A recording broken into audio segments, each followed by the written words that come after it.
Hello, ओम नमः शिवाय। मैं हूँ Shivangi Shulata Rai Chatterjee. Welcome in my channel Shulata's open window. Aries ये आपका रीडिंग है। ये है 1 जनवरी 2024 से लेके 15 जनवरी 2024 तक की एनर्जी के ऊपर 2 कार्ड का रीडिंग करेंगे। First card is for your love and relationship and second is for your career and finance. थोड़ा लेट हो गया है मेरा ये रीडिंग करने के लिए बिकॉज मेरा तबीयत बहुत ख़राब था। मुझे लंग इन्फेक्शन हो गया था ठंड लगने के कारण। So I am really sorry for that. Please मुझे माफ़ कर दीजिएगा। तो चलिए देख लेते हैं क्या आ रहा है आपके लिए लव एंड रिलेशनशिप में राउंड एंड राउंड। और आपका करियर फाइनेंस में आ रहा है कैवस एंड कॉन्फ्लिक्ट। ओके, तो राउंड एंड राउंड मुझे मेरे ख्याल से आप जिसके साथ अब जिनको भी चाह रहे हो या जिनसे प्यार करते हो उनके साथ शायद उन्हीं के साथ आप बार बार अपना रिलेशन को ठीक करने का कोशिश कर रहे हो। अगर नो कांटेक्ट में है कांटेक्ट करने का कोशिश कर रहे हो। सो बार आप एक ही प्रयास कर रहे हो जिनका रिजल्ट में आपको शायद वो पॉजिटिविटी नहीं मिल रहा है जो आप एक्सपेक्ट कर रहे हो। ठीक है, बाकी हम देख लेंगे। और काम काज का जो है वर्क एंड फाइनेंस उसमें भी कुछ ना कुछ कैवस हो रहा है। ये क्यों हो रहा है वो भी हम देखेंगे। स्पिरिट का ब्लेसिंग कार्ड में है लॉर्ड शिवा। इनका है rise up, honour your inner force. Actually आपको अपने आप को पहचानना बहुत ज़रूरी है एरीज। अगर जब इंसान खुद को पहचान लेता है ना तो फिर दूसरों के साथ डील करना आसान हो जाता है। ये कार्ड फिर भी आपके रीडिंग में कैसे फिट बैठता है ये हम लास्ट में देखेंगे। फिलहाल लेनोर्मन डेक से 2 कार्ड लेंगे और रीडिंग को आगे बढ़ाएंगे। अगर आप मेष राशि के जातक है या तो फिर मेष लग्न के जातक है तो आपकी जो एनर्जी है और इस रीडिंग की जो एनर्जी है कहीं ना कहीं कुछ ना कुछ आपको मैचिंग अनुभव होगा। ठीक है, तो चलिए देख लेते हैं क्या है। Okay okay, Aries and Aries the snake. Yes, कोई रिलेशनशिप में आप बार भंवर की तरह एक भंवर में फंस चुके हो। And the cross. Okay okay, और 2 कार्ड लेंगे रीडिंग को फाइनल स्टेज तक ले जाने के लिए। अगर आप नए हो मेरी चैनल पे, मुझे सुनते हुए आप एंजॉय करते हो तो प्लीज़ मेरी चैनल को सब्सक्राइब करके बेल आइकन को ज़रूर दबा दीजिएगा ताकि मेरी बनाई हुई हर एक वीडियो आप तक पहुंच जाए। और अगर कंटेंट आपको अच्छा एंड यूज़फुल एंड हेल्पफुल लगता है तो प्लीज़ कंटेंट को लाइक कीजिए, शेयर कीजिए और हाँ आप भी इंजॉय कीजिए। चलिए देख लेते हैं क्या आ रहे हैं आपके लिए। 8 ऑफ सोर्ड एनर्जी या मे बी कोई जेमिनाई लिब्रा एक्वेरियस एनर्जी के साथ आप जुड़े हुए हो। And 3 of wands energy. Okay, चलिए देख लेते हैं आपके लव लाइफ के साथ क्या हो रहा है। लव लाइफ में देखिए कार्ड नंबर है 25। 5 + 2 = 7। 7 मतलब स्पिरिट एनर्जी। ओके, स्पिरिट का नंबर है।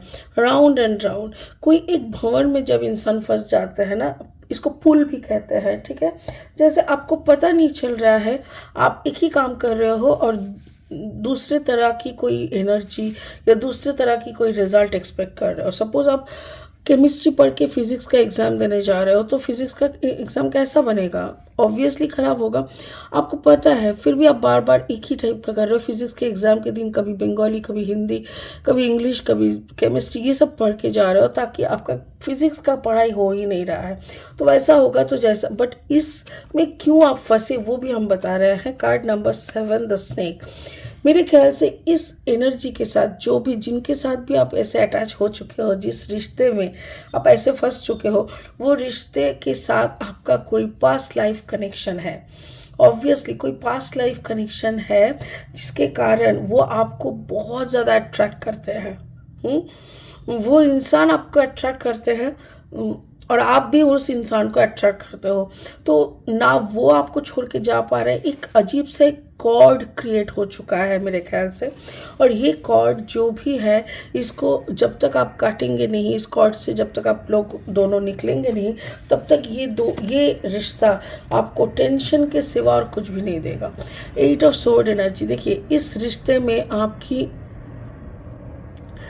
हर रिश्ते को ना देखने का नज़रिया होता है। ठीक है, एक रिश्ता होता है जिसमें आप सामने वाले को आपके साथ बांध के रखना चाहते हो, पॉजिटिव हो जाते हो कि सामने वाला मेरे बात पे चले, मेरा कहना माने, मेरे इशारों पे नाचे। एक रिश्ता ऐसा होता है जिसमें कोई आउटकम नहीं होता। इसमें क्या होता है, एक तरह की टेंशन बनी रहती है सारा टाइम। दोनों को टेंशन देने रखते हो, क्योंकि आपको भी लगता है पता नहीं मेरे सिवा और किसी के साथ वो इन्वॉल्व हो रहा है कि नहीं, बात कर रहा है कि नहीं, और सामने वाले को भी लगता है यार हम इतना ऑनेस्ट है इसके साथ, फिर भी ये मुझे इतना शक करता है। तो रिश्ता बिगड़ने लगता है। और एक रिश्ता होता है जो आप ओपन रखते हो कि भाई तुम जान के रखो कि हम तुम्हारे लिए इंतज़ार में है, या तो हम तुमसे मोहब्बत करते हैं। अगर तुमको भी लगे कि इस दुनिया में हमसे ज़्यादा कोई प्यार तुमसे नहीं करता तो ज़रूर आना। उसमें एक सुकून है, उसमें एक 8 नंबर 8 मतलब अबांडेंस। उसमें एक परिपूर्णता है कि आपको भी समझ में आ रहा है कि वो इंसान का जो कर्मा है उसको तो वो निभाना पड़ेगा। अब कर्मा के चलते क्या होता है, कभी हम लोग एक्स का हस्बैंड बन जाते हैं तो वाई का हस्बैंड वाई का वाइफ बन जाते हैं। यहाँ पे भी अगर वो आपके नहीं बन रहा है, किसी और के बन रहा है, इसका मतलब वो उसका कर्मा है। जो कर्मा के अनुसार वो वहाँ पे बांधे जा रहा है, बट प्यार आपसे करता है, या तो आप उनसे प्यार करते हो, बांधे कहीं और गए हो, तो ये कर्मा का होता है।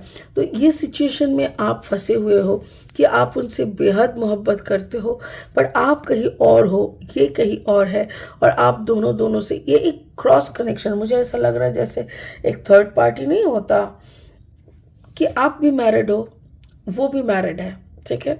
आप अपने वाइफ के साथ या आप अपने हस्बैंड के साथ बहुत खुश हो, सब कुछ एवरीथिंग इज सेटल, वो भी अपना फैमिली में सब कुछ ठीक है, बट आप दोनों को बहुत अट्रैक्ट करते हो। दोनों जैसे आप उनको देखते हो ना तो आपका दिन अच्छा चल जाता है, वो आपको देखते हैं ना तो उनको एक भरोसा आता है आपसे। ऐसा टाइप का एक रिश्ता मुझे दिख रहा है। इस ऐसे रिश्ते में ना टेंशन होते हैं। अगर आप बांध के रखना चाहते हो और खुल दो ना, तो इसी रिश्ते में आपको अबांडेंस मिलेगा। कभी दोनों मिल के मूवी चले गए, कभी कहीं बैठ के 2 कप कॉफ़ी पी लिए, और आपको भी पता है कि हाँ वो मुझसे प्यार करता है, बट उसका भी मजबूरी है, उसको अपना घर वापस जाना है, मेरा भी मजबूरी है, मुझे भी घर जाना है। तो ये अगर अंडरस्टैंडिंग आप दोनों में हो जाए तो कोई प्रॉब्लम नहीं होना चाहिए। आपका करियर फाइनेंस देखो, करियर फाइनेंस में कुछ तो है जैसा सोच के आप इस मतलब पकड़ लो, कोई प्रोजेक्ट में आपने हाँ भरा है, आपने बोला कि हाँ इस प्रोजेक्ट में हम रहेंगे और इस प्रोजेक्ट को हम करेंगे। वो जिस आउटकम को सोच के अपने इस प्रोजेक्ट में हाँ भरे थे, वो आउटकम ना नहीं है उसका।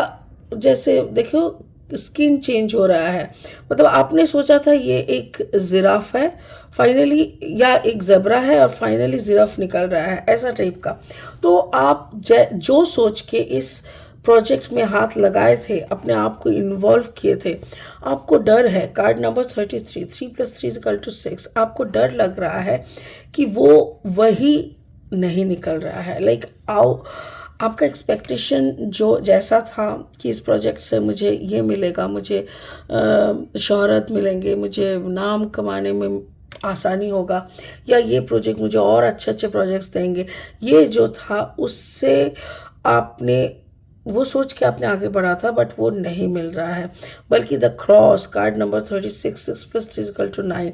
Something is ending. हो सकता है कि मिडिल में आके रास्ते में चलते चलते प्रोजेक्ट के साथ काम करते करते मिडिल वे में आके आपको ऐसा लग रहा है नहीं इसको और कंटिन्यू करना सही नहीं रहेगा, और इन दैट वे आपको हो सकता है कि आप देखिए कभी कभी होता है ना, जैसे आप काम के सिलसिले में हम लोग को बाहर जाना पड़ता है, 3 महीना 4 महीना का कॉन्ट्रैक्ट रहता है। तो मुझे यहाँ पे वही लग रहा है कि मे बी 3 महीने का कॉन्ट्रैक्ट था जो बढ़ के 6 महीना हुआ, उसके बाद 9 महीना हुआ, बट आप काम करते जा रहे हो। अचानक से आपको समझ में आया कि इसका ना कुछ एंडिंग नहीं है, इसमें ना कुछ सक्सेस नहीं है, इसमें जो सोच के हम लोग ये शुरू किए थे वो दूर दूर तक वो ऐसा कुछ भी नहीं है। और ये आपका इनर सेल्फ कह रहा है, आपका इंट्यूशन कह रहा है कि भाई इसमें हम चलते रहेंगे ना तो खड़े के खड़े रह जाएंगे, इसका कोई कुछ नहीं मिल सकता। सो ये सोच के आप ना अभी सोच रहे हो कि वापस चलते हैं, घर वापस चलते हैं। वैसे भी घर से बाहर इतने दिनों के लिए हम लोग मतलब इतना सब कुछ छोड़ के, घर मतलब बाकी आपका लाइफ को, सारा लाइफ को छोड़ के, सबसे मतलब मुंह मोड़ के आपने सिर्फ इस प्रोजेक्ट पे अपने आप को निचोड़ा। एंड कई महीनों का ये मेहनत के बाद आपको समझ में आ रहा है कि इट इज़ गोइंग नोवेयर, और इसीलिए आप शायद इसको ख़त्म करने का या इससे निकलने का प्लानिंग सोच रहे हो, जो कि आप दिल में सोच रहे हो। Lord Shiva, rise up, honour your inner force. Actually inner force, अब जो भी अंतरात्मा से आपका जो फोर्स आ रहा है ना, जो भी आपको बोला जा रहा है या जो भी आपका इंट्यूशनल मैसेज आपको मिल रहा है ना, उसको रेस्पेक्ट करो, ऑनर करो। Step are being given, dance with the universe. जो भी आपको गाइडेंस मिल रहा है, इसको रेस्पेक्ट करके उसी के अनुसार आगे बढ़ते रहो, क्योंकि सब कुछ आपको दिया हुआ है, बुद्धि, विवेचना, सब कुछ आपको दिया हुआ है। आपको सिर्फ डिसीजन लेना है और उसी के अकॉर्डिंग एक्ट करना है। सो अगर आपको लग रहा है इधर पे सच में कुछ नहीं मिलने वाला, कुछ दिनों तक देख के फाइनली रैप अप करके वापस आ जाओ, ऐसा कुछ मैसेजेस हो सकता है। स्पिरिट का कहना है आपके अंदर बुद्धि, विद्या, जो जो डिसीजन लेने के लिए ज़रूरत है वो सब कुछ दिया हुआ है। So you can take the better decision. ठीक है, चलिए इसी उम्मीद के साथ इस रीडिंग को यही ख़त्म कर रहे हैं। फिर मिलेंगे बहुत जल्दी बहुत इंटरेस्टिंग वीडियोस के साथ। तब तक के लिए आप बने रहे, खुश रहे, ओम नमः शिवाय का जाप करते रहे। Thank you so much, bye bye.